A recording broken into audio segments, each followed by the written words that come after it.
Hi guys, welcome back. May isi-share ko sa inyo konting video guys. Ito po.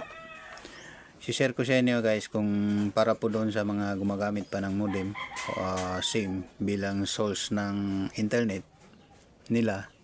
So ito po siya guys. I-share ko sa inyo kung paano natin direktang malaman na okay pa yung SIM na ginagamit natin na naka-insert dito sa ating modem. So madali natin malalaman guys. Pasukin lang po natin ang kanyang anong tawag yan, admin. Makikita natin dito yung indicator ng ating SIM. So tayo na po guys. So ang una nating step guys, kailangan nakakonect po tayo sa ating wifi para po makapasok tayo doon sa kanyang admin. So ito po yun, ang wifi ko, connected na po yung cellphone ko. So kailangan lang natin pumunta dito sa ating Chrome, yan o.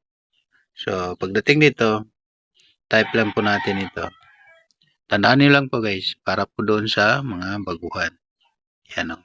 Yan po yung itatype natin para makapasok tayo doon sa kanyang admin sa sinasabi kong doon po natin makita kung okay pa ba ang ating SIM o hindi na.